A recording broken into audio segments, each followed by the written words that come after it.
कैसे हो आप सब लोग? I hope you all are fine. My name is Kripali C Sangya and welcome to Saraswati group of education. बच्चों, अगले वीडियो लेक्चर में हमने क्या किया था? हमने हमारा चैप्टर नंबर 15 पूरा का पूरा समझ लिया था, राइट। तो आज हम इस वीडियो लेक्चर में क्या करने वाले हैं? हम चैप्टर नंबर 15 की एक्सरसाइज देखने वाले हैं, राइट। तो उसमें पहले दिया गया है बोलने के बारे में क्वेश्चन आंसर होते हैं, राइट। तो ये बोलने के बारे के क्वेश्चन आंसर और लिखने के बारे के क्वेश्चन आंसर हम हमारी CW में लिखते हैं, राइट। तो मैं आपको वो एक्सप्लेन करती हूँ।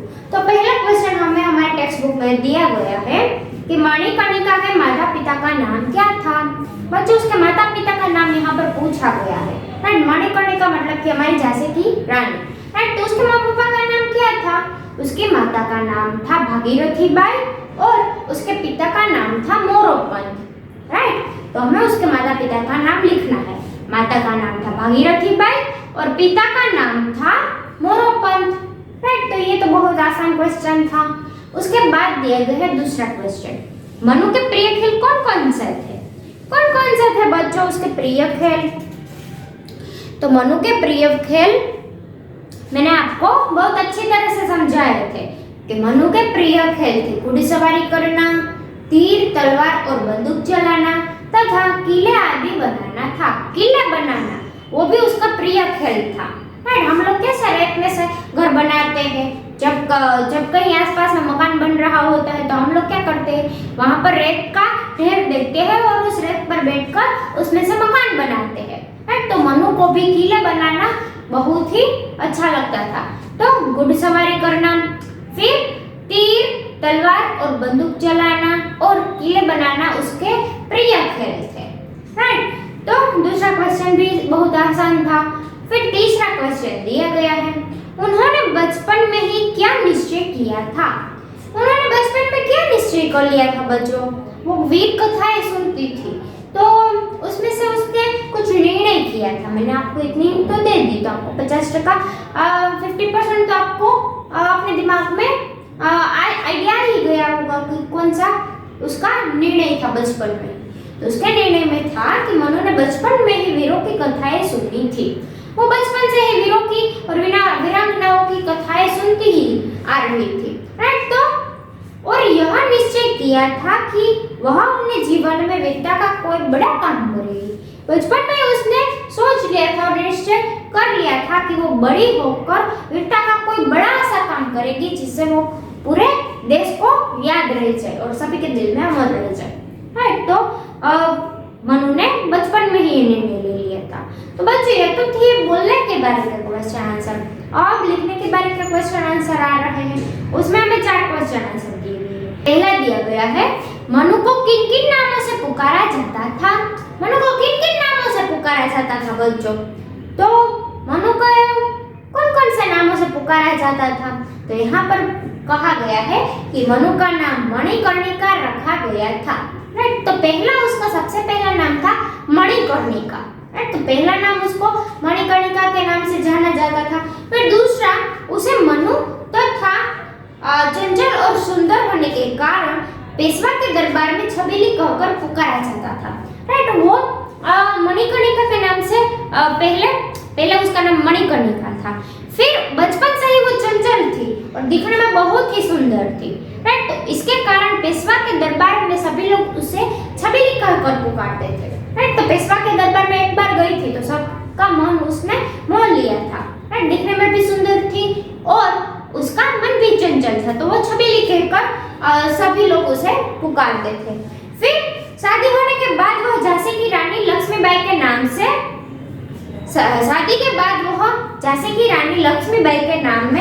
नाम से प्रसिद्ध हुई, राइट। तो शादी के बाद महाराजा गंगाधर राव से उसका विवाह होता है तो सभी लोग उसको झांसी की रानी लक्ष्मीबाई कहकर पुकारते थे। ये लक्ष्मीबाई नाम था ना बच्चों, वो भी उसे गंगाधर राव ने ही दिया हुआ था, राइट। तो बच्चों, ये था हमारा पहला क्वेश्चन, राइट। को मनु के कितने सारे नाम था? पहला था मणिकर्णिका, दूसरा मनु, तीसरा छबीली बाई और चौथा लक्ष्मीबाई। तो उसको 4 नामों से जाना जाता था, राइट। तो ये था पहला क्वेश्चन। फिर दूसरा क्वेश्चन है, मनु को उनके पिता बाजीराव के दरबार में क्यों ले गए? मनु को उसका पिता बाजीराव को दरबार में क्यों ले गए? आप सभी को तो पता है कि मनु जब 4 साल की थी तो छोटी सी आयु में उसकी माता का देहांत हो गया था, मतलब कि उसकी मृत्यु हो गई थी। तो घर में उसके पिताजी और मनु दो अकेले ही बचे थे, राइट। तो मनु केवल 4 वर्ष की थी जब उसकी माता का देहांत हो गया था। उनके पिता मोरोपंत की मराठा पेशवा में सेवा थी, राइट। तो उसके पिता की मराठा पेशवा के वो सेवक थे, राइट। उसकी सेवा करना वो उसका काम यही था कि मराठा पंथ की सेवा करना, राइट। तो मनु की देखभाल करने वाला घर में कोई नहीं था, मतलब कि उसके पिता तो पूरा दिन पेशवा बाजीराव के दरबार में चले जाते थे, तो घर पर कोई नहीं रहता था। माता का तो देहांत हो गया था, तो मनु बेचारी अकेली रह जाती थी। इसलिए एक दिन उसके पिता मोरोपंत ने सोचा कि मनु को भी साथ ले चलते हैं, राइट। इसलिए उसके पिता उसको बाजीराव पेशवा के दरबार में ले गए, राइट। फिर हमें दिया गया है क्वेश्चन नंबर 3। रानी ने अपनी सेना के लिए क्या क्या प्रबंध किए?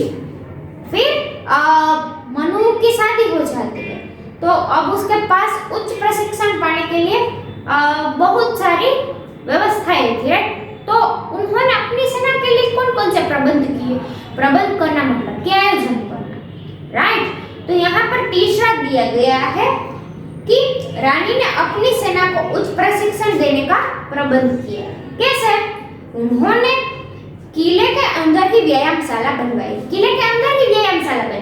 जिसके कारण किसी को व्यायाम करने के लिए किले से बाहर जाने की जरूरत नहीं पड़ेगी, राइट। सभी लोग व्यायाम अपने किले में ही कर सकते हैं, राइट। तो अपने किले में व्यायामशाला बनाई सभी सेनानियों के लिए, राइट। सेनानी मतलब कि सभी सैनिकों के लिए, राइट। शस्त्रास्त्र चलाने तथा घुड़सवारी के लिए आवश्यक प्रबंध किया। उन्होंने स्त्रियों की भी एक सेना बनाई,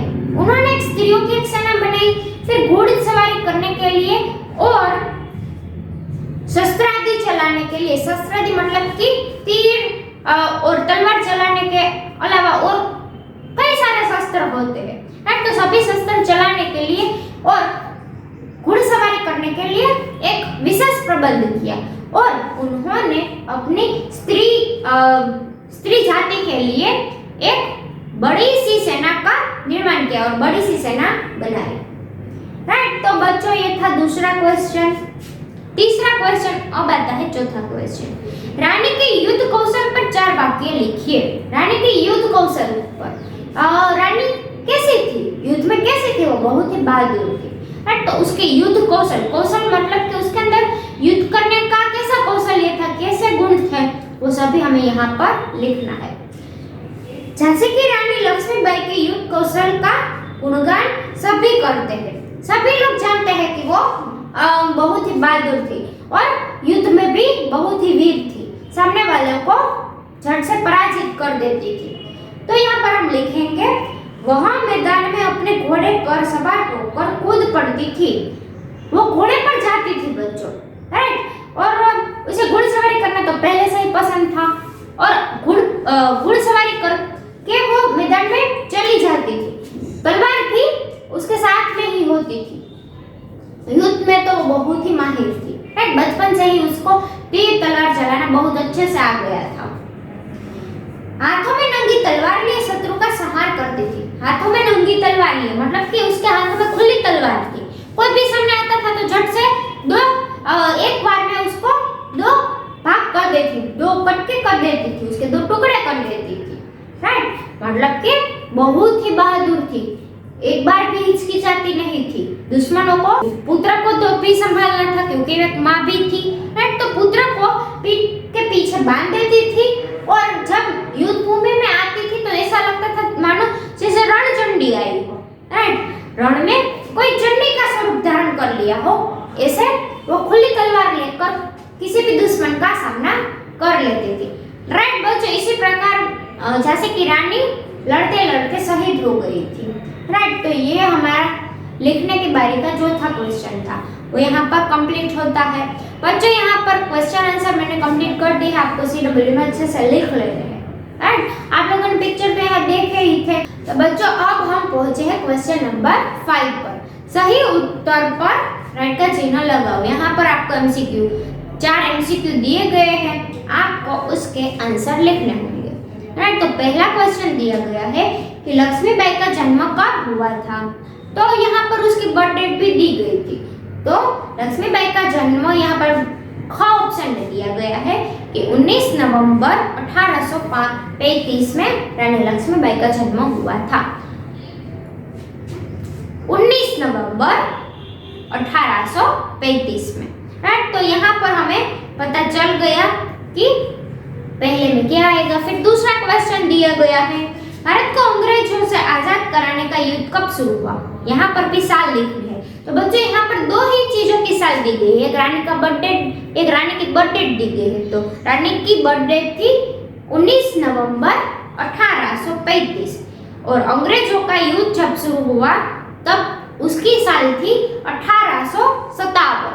राइट, तो ये दोनों में आप फर्क समझना। राइट, कोई भी आपको गुमराह करने के लिए कोई भी साल यहाँ पर दे सकते हैं। राइट, यानी कि आपको याद रखना है। राइट, फिर दिया गया है तीसरा क्वेश्चन, वह रानी ही थी जिसने पहली बार, फिर हमें यहाँ पर 4 ऑप्शन दिए गए, उसमें से ग आएगा कि आजादी की चेतना लोगों में भरी। वह रानी ही थी कि जिसने आजादी की चेतना, चेतना मतलब कि सभी को चेतन किया, जो सभी लोग जड़ हो गए थे अंग्रेजों की गुलामी से कर सभी लोग जड़ हो गए थे। जड़ होना मतलब कि एकदम निर्जीव से हो गए थे। चेतना मतलब कि सभी लोगों में जान भरी। राइट, सभी लोगों को सजीव जैसा बनाया कि आप लोग इंसान हो, किसी की गुलामी करना हमारे सेल्फ रिस्पेक्ट का बहुत बड़ा अपमान है। हम लोग किसी की गुलामी नहीं करेंगे, ये हमारा देश है, हम ही इस पर राज कर सकते हैं। कोई अंग्रेज आकर हम पर राज कर जाए, ये बिल्कुल हमारे लिए जायज नहीं है। तो सभी लोगों में आजादी की चेतना भरने का सबसे पहले काम किया था रानी लक्ष्मीबाई ने। राइट, तो बच्चों ये था तीसरा क्वेश्चन। फिर चौथा दिया गया है, रानी ने स्वतंत्रता के पवित्र यज्ञ में प्रथम आहुति दी का अर्थ बताओ। प्रथम आहुति दी मतलब कि ये स्वतंत्रता संग्राम का श्री गणेश मतलब कि किसी भी चीज की शुभ शुरुआत को करना। राइट, किसी भी चीज की शुभ शुरुआत करना मतलब श्री गणेश करना। राइट, स्वतंत्रता संग्राम का शुभ शुरुआत भी उन्होंने ही किया था और प्रथम आहुति उसने श्री गणेश तो कर दिया, शुरुआत तो कर दी, पर पहली बार आहुति मतलब पहली शहीद भी वही बनी। राइट, तो यहाँ पर ग ऑप्शन आएगा कि रानी ने प्रथम बलिदान दिया। अपने देश को बचाने के लिए रानी ने सर्वप्रथम आजादी के लिए बलिदान दे दिया। राइट, वो पहली महिला थी कि जिसने ये स्वतंत्रता संग्राम में बलिदान दे दिया। अब बच्चों आता है भाषा संसार। राइट, हम भाषा संसार पर पहुंच गए हैं। हम इसमें ग्रामर स्किल देखते हैं। पहला दिए गए है वर्ण विच्छेद करिए। तो आपको क्या करना है, वर्ण विच्छेद में पहला शब्द दिए गए है पवित्र। तो यहाँ पर पहला शब्द दिए गए है पवित्र, तो हमें इसका वर्ण विच्छेद करना है। राइट, तो हमें ये तो बहुत अच्छे से आ गए हैं। प दिया गया है तो ये व्यंजन है, तो उसके पीछे हमें अ तो लगाना ही है। कोई भी व्यंजन बच्चों स्वर के बिना बनता ही नहीं है। राइट, तो प बोलते हैं, प में हमें अ सुनाई देता है। राइट, तो प प्लस अ, तो प का मान हो गया। फिर वी दिया गया, पवित्र में वी दिया गया है, तो पहले हम व्यंजन तो लिखेंगे ही, व तो लिखेंगे ही। राइट, व, फिर इसमें आप देखो हस्वई दिया गया है, तो हम यहाँ पर हस्वई लिखेंगे, प प्लस अ प्लस व प्लस ई। फिर त्र दिया गया है बच्चों, तो आप लोग फर्स्ट स्टैंडर्ड में ही सीख गए हो, ये संयुक्त अक्षर है त्र। राइट, क्ष, त्र, ज्ञ और श्र, तो ये चारों के चारों कैसे शब्द है, कैसे संयुक्त अक्षर है, ये चारों के चारों संयुक्त अक्षर है। क्ष, ज्ञ, त्र और श्र, ये चारों के चारों संयुक्त अक्षर है, मतलब कि दो व्यंजनों से बने हुए हैं, दो व्यंजन उसमें जुड़े हुए हैं। तो त्र में भी दो व्यंजन जुड़े हुए हैं, एक तो त फिर र, तो त और र से बनता है त्र। राइट, तो त्र हम बोलते हैं तो उसमें हमें क्या क्या सुनाई देता है, त भी सुनाई देता है, र भी सुनाई देता है। राइट, और त्र के पीछे हमें और भी लगाना है। राइट, तो यहाँ पर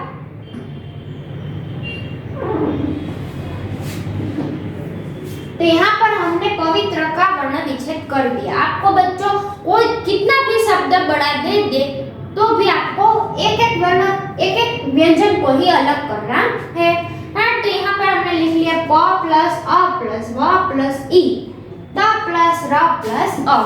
तो ये बना पवित्र। इतने व्यंजनों से पवित्र शब्द बनता है। फिर दूसरा दिया गया है शत्रु। शत्रु में भी त्र दिए गए हैं। तो यहाँ पर पहला व्यंजन दिया गया है स। इसके आसपास में कोई मात्रा नहीं दिखाई देती है तो हम यहाँ पर लिखेंगे अ। राइट, स बना फिर त्रु दिया गया है तो यहाँ पर हम लिखेंगे त प्लस रु। रु मतलब कि यहाँ पर देखो एक मात्रा की निशानी है। राइट, तो यहाँ पर त्र कैसा बनता है त प्लस र। त लिखने के लिए इनसे बनता है त्र। अब हमें इसकी मात्रा भी लगानी है। यहाँ पर तो सिर्फ त्र था पर यहाँ पर त्रु दिया गया है तो हमें ये ह्रस्व उ का स्वर लिखना है। राइट, तो हम लिखेंगे स प्लस अ એટલે સ બને છે, પછી ત પ્લસ ર એટલે ત્ર બને છે અને ઉ मतलब કે આ ह्रस्व ઉની નિશાની તો આવી રીતે શત્રુનો વર્ણ વિચ્છેદ કરવાનો। રાઈટ, તો આપણે સ્વતંત્રતા આમ પણ લખી શકીએ છીએ અને આપણે સ્વતંત્રતા આમ પણ લખી શકીએ છીએ। રાઈટ, આ બંને સાચું પડે છે।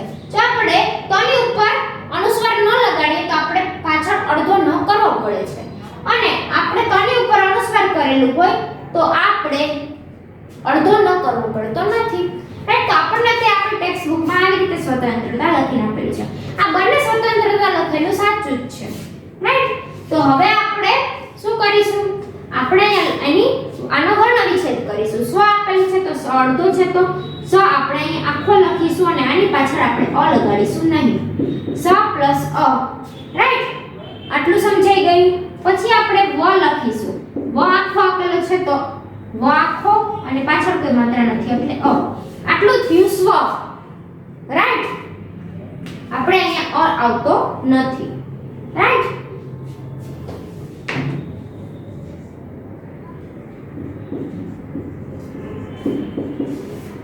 સ પ્લસ વ પ્લસ અ। રાઈટ, પછી ત્રણ શબ્દોનો ઉપયોગ કરીએ। ત્રણ વ્યંજન લખીએ છીએ ત પ્લસ ર પ્લસ અ। રાઈટ, પછી આપણને તા આપેલું છે તો આપણે લખીશું ત પ્લસ આ। રાઈટ, તો આટલા અક્ષરોનો ઉપયોગ કરી અને આપણે લખવાનું છે સ્વતંત્રતા। સ પ્લસ વ એટલે સ્વ। રાઈટ, સ પ્લસ વ પ્લસ અ એટલે બને છે સ્વ। રાઈટ, આટલા વ્યંજન લખીશું ત્યારે બનશે સ્વ। પછી ત પ્લસ અ પ્લસ ન એટલે તન। રાઈટ, આ ત્રણનો ઉપયોગ કરીને આપણે બનશે તન। પછી ત્ર બનાવવા માટે ત પ્લસ ર પ્લસ અ એટલે આ ત્રણેયનો ઉપયોગ કરશું ત્યારે બનશે ત્ર અને પછી ત પ્લસ આ એટલે બનશે તા। રાઈટ, તો આટલા આપણે અલગ અલગ કટકા કરીને જોયું ત્યારે બને છે સ્વ તન ત્ર તા। રાઈટ, તો આપણને આવડો મોટો શબ્દ આપેલું તો પણ ડરવાની જરૂર નથી, આપણને આવડી જ જશે। રાઈટ, એવી જ રીતના આપણને ચોથો શબ્દ આપેલો પ્લસ ઉ। આપણે પ પ્લસ ઉ કેમ લખેલું? પ આપેલો છે, કાઈ આપણને માત્રા ના આપેલી હોય તો આપણે અ લગાડે। રાઈટ, અ સ્વર લગાડવો આપણે જરૂરી છે પણ આપણને અહીંયા ઉ મતલબ કે હસ્વ ઉની નિશાની આપેલી છે। રાઈટ, આ છે હસ્વ ઉની નિશાની છે એટલે આપણે અહીંયા ઉ લગાડ્યો। રાઈટ, પ પ્લસ ઉ એટલે પુ બને છે। પછી ત્રી આપેલું છે તો ત પ્લસ ર પ્લસ દીર્ઘ ઈ। રાઈટ, અહીંયા દીર્ઘ ઈ ની નિશાની આપેલી છે એટલે આપણે અહીંયા દીર્ઘ ઈ ની નિશાની લગાડીશું, દીર્ઘ ઈ લખશું। રાઈટ, પછી હવે આપણને પુત્રી પછી એક શબ્દ આપેલો છે આદર્શ। આદર્શ વાક્ય કેવી રીતે લખાય? અહીંયા આપણને કોઈ વ્યંજન આપેલો હોય જેમ કે કા આપેલો હતો આપણે લખ્યું ક પ્લસ આ પણ અહીંયા તો ખુદ આ જ આપેલો છે તો આપણે આની પાછળ કાઈ લગાડવાનું નથી, આ એમનામ જ મૂકી દેવાનું રહેશે। રાઈટ, સ્વર તો એમનામ જ મૂકશે, એના કોઈ કટકા થતા નથી। આ મુકાઈ ગયું। પછી આપણે લખીશું દ। તો દ લખવાનું. પછી આપણને આપેલું જ છે, રાઈટ. આ દ, અહીં દ ની પાછળ કોઈ નિશાન નથી, પણ આપણે આદર્શ, અહીંયા આપણે રેફ આવ્યું તો અહીંયા આપણે ર નો ઉલ્લેખ થશે. ર, રાઈટ. આપણે અહીંયા ર નો ઉલ્લેખ કરવાનો છે. પછી સ અને પછી આદર્શ, રાઈટ. તો આવી રીતે આખી આદર્શની સંધિ છૂટી. સ પ્લસ અ, રાઈટ. તો આપણે આદર્શ આવી રીતે લખીશું. તો આ થઈ વર્ષની સંધિ છૂટી, રાઈટ. તો આપણે આવી રીતે એક એક શબ્દોની સંધિ છૂટી પાડવાની રહેશે, રાઈટ. પછી આપણને ક્વેશ્ચન નંબર 2 આપેલો છે, વચન બદલીએ. તો આપણે આમાં શું કરીએ છીએ? વચન બદલવાના હોય તો એક વચનનું બહુવચન કરવાનું. જેવી રીતે નારી આપેલું છે તો નારીનું થાય નારિયા, રાઈટ. અહીંયા આપણને શબ્દ આપેલો છે નારી, રાઈટ. આનું આપણે વચન બદલવાનું છે. આ એક વચનનું રૂપ છે. હવે આપણે જોઈએ છીએ અહીંયા કે ર ની પાછળ દીર્ઘ ઈ છે, તો આપણે શું કરવાનું છે? નારિયા. હવે આપણે જ્યારે બહુવચનમાં બદલાતા હોય ને બાળકો, ત્યારે આવા જે દીર્ઘ ઈ હોય ને એની હસ્વઈ થઈ જાય અને યાની ઉપર અનુનાસિક લાગી જાય, રાઈટ. તો આ એનો એક નિયમ છે, યાદ રાખવાનો છે આપણે. નારી તો નારિયા, પુત્રી તો પુત્રિયા. પુત્રિયામાં પણ સેમ આ જ રીતે લખવાનું રહેશે. પત્ની તો પત્નીયા. જ્યાં જે બાળકો જોવો છો આપણે બધે એકવચનમાં દીર્ઘ ઈ છે ને આપણે બહુવચનમાં બદલાવીએ છીએ ત્યારે આપણે હસ્વઈ કરી નાખીએ છીએ ને યા ઉપર અનુનાસિક લાગે છે, રાઈટ. તો આ વસ્તુ ખાસ યાદ રાખવાની છે આપણે.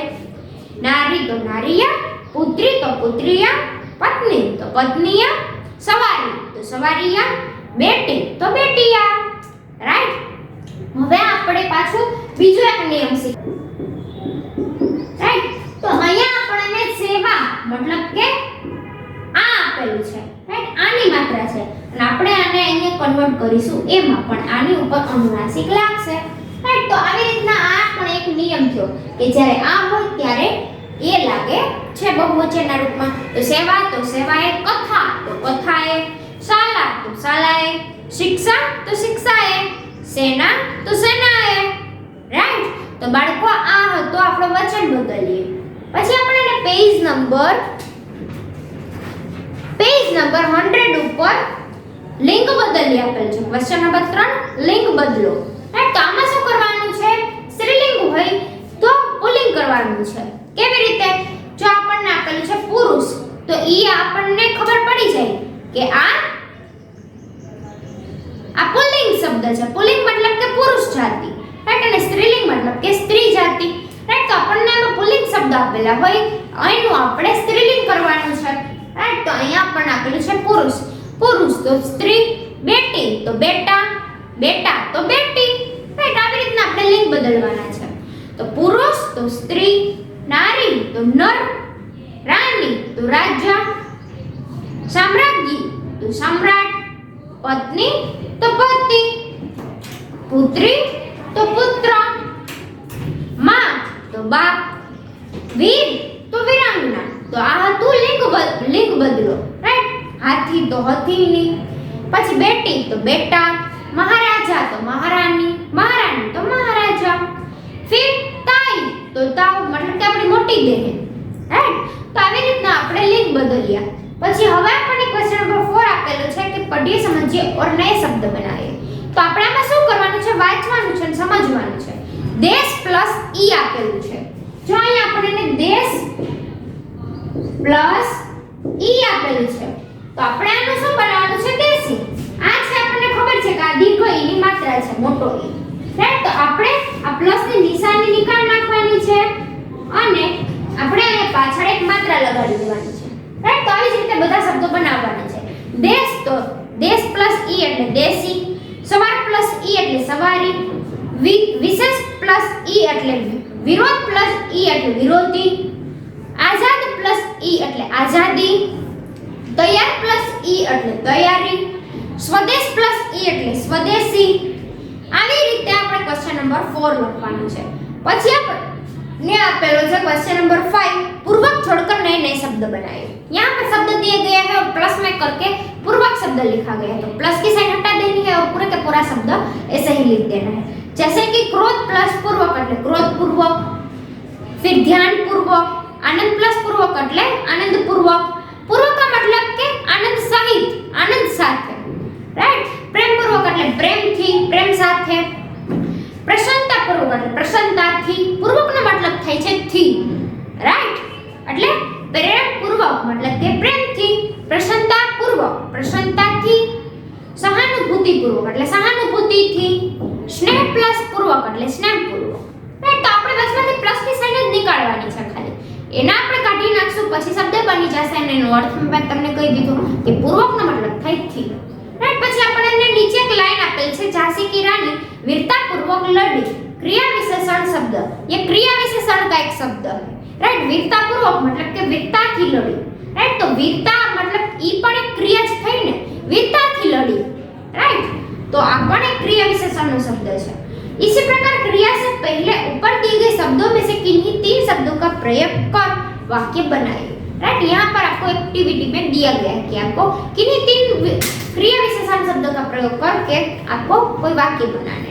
जैसे कि ध्यान पूर्वक, तो मैं ध्यान पूर्वक पढ़ रही हूँ, तो पढ़ना भी एक क्रिया है और ध्यान पूर्वक वो भी एक क्रिया विशेषण का शब्द है, राइट।